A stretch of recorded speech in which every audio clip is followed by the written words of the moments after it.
Hey, what's up, guys? Let me just say it was a crazy week 3 in the National Football League.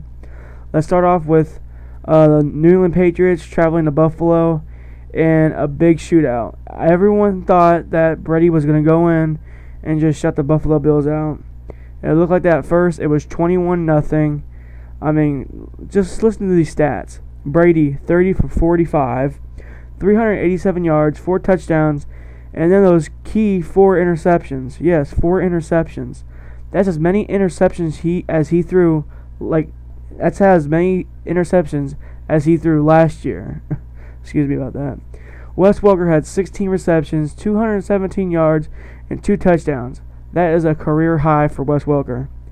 But I mean, then on the other side of the ball from the Bills, Ryan Fitzpatrick, 27 for 40. 369 yards, 2 touchdowns, and 2 interceptions. He played horrible in the first half, but he became better in the second half, and he came back and won the game for the Bills.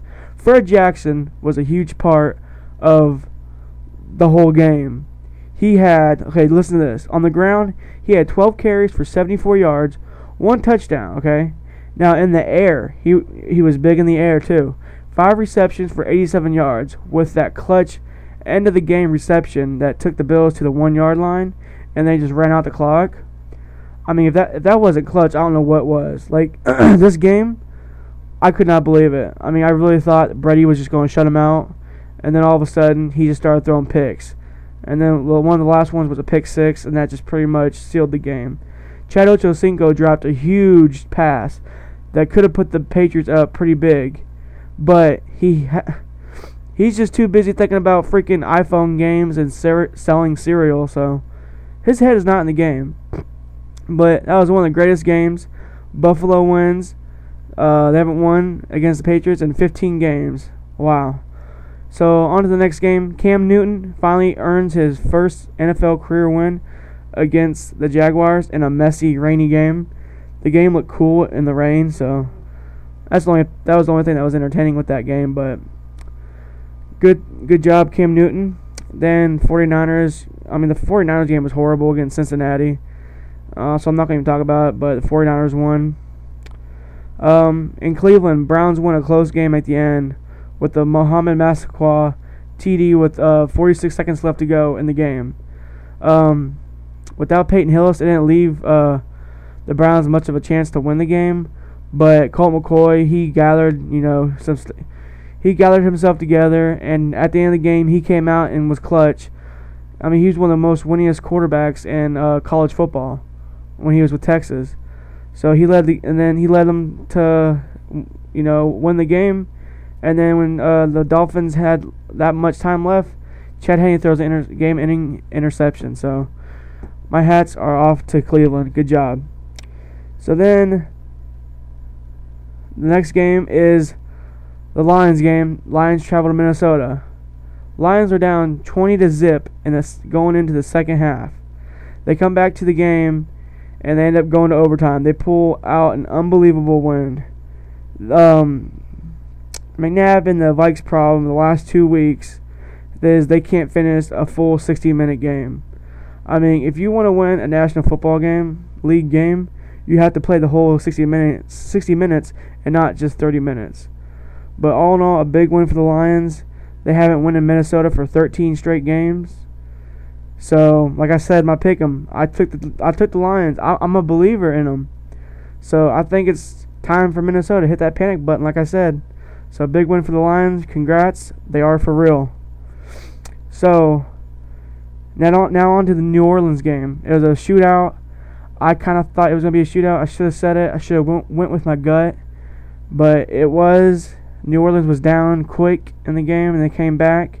But I kind of thought it was going to happen. But Drew Brees, of course, is going to be Drew Brees. He's going to win that shootout, of course. So they win the game 40-33. Not much to talk about there. Next on to the Giants game. The game is in Philly, and Vic goes out with a broken right hand. That's not his throwing hand, but I don't know. We'll see if he plays next week. We don't know. He is questioning some of the referees' calls, that they're not calling calls for him. They're treating him different. I don't know. I didn't watch the full game. I'll have to watch the replay tomorrow and get more thoughts on it. But I don't know. I thought Vic would shine, but he had no time in the pocket really, so that pretty much ends that whole topic. On to the Titans game in Tennessee. Titans won a hard-fought game against Denver, 17-14. Hasselbeck played awesome. He was 27 for 36, 311 yards and 2 touchdowns and 0 interceptions.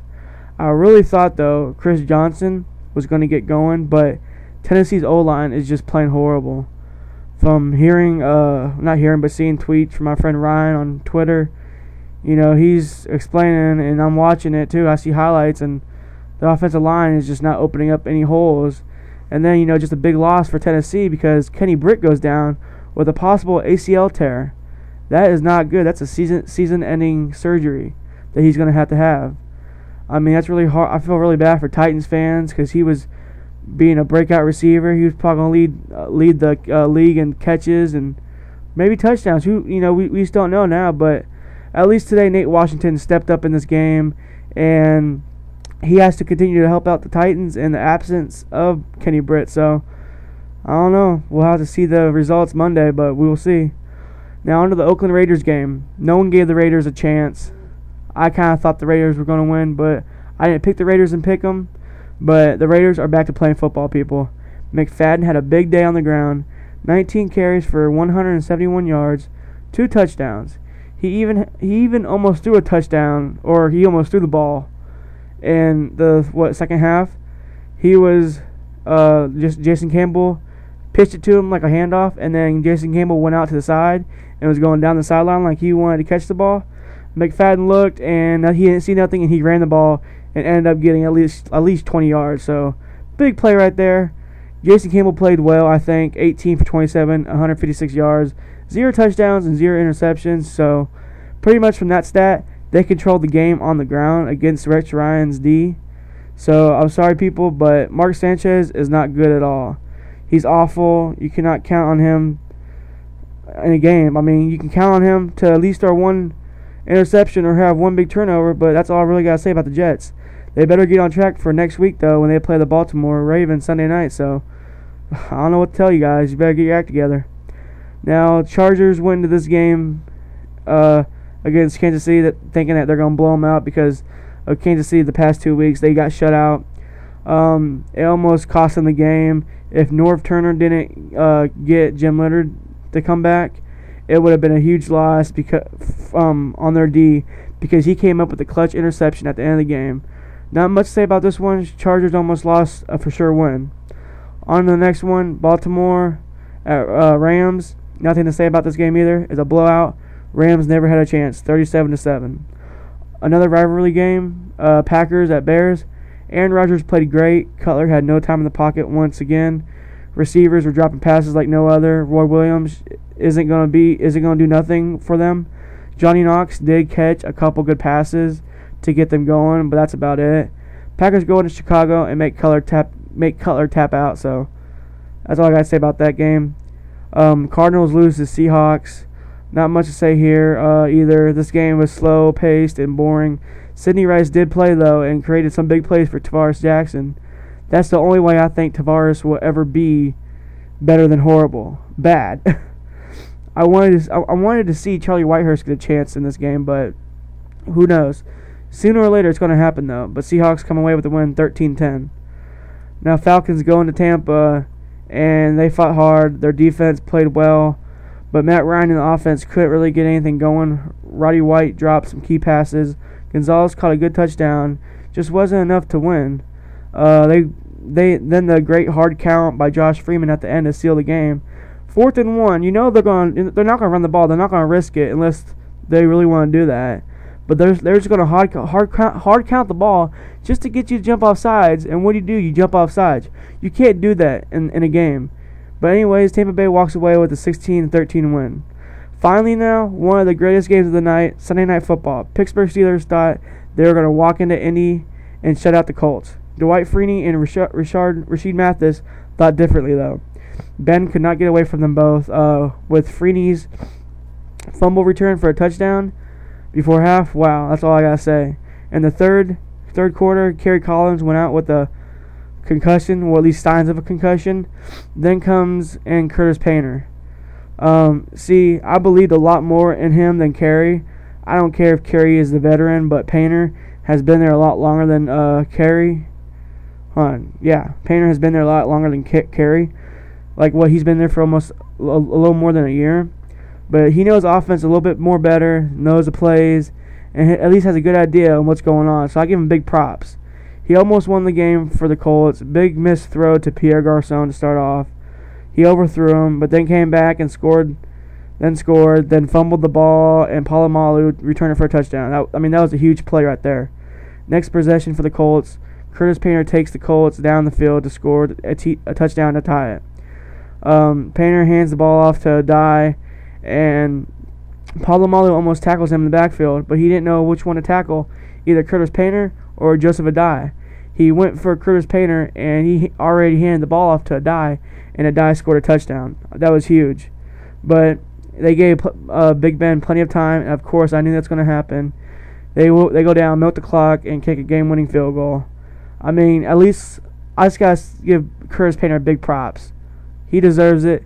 It was a great game, and it wasn't just a blowout. I mean, no one wanted to see a blowout, but it was a good game. So pretty much overall, today was one of the greatest weeks in football so far, and I think for a while. I mean, you can see anything can happen in the NFL. Bills over Pats. First win in 15 games. Lions are 3-0. Raiders are back to playing good football. And we saw some better things life after Peyton Manning too. I mean, you have to think about that. So, great week overall, guys. Can't wait to see the Cowboys game tomorrow night. So look out for that review later on. And look out for next week's NFL Pick'em and Game of the Week. I'll talk to you guys later. I know this is kind of long, but I hope you bear with me and listen to it. Give me your thoughts in the comments. Let me know what you thought about this week. What was your favorite game? I'll talk to you guys later. Peace.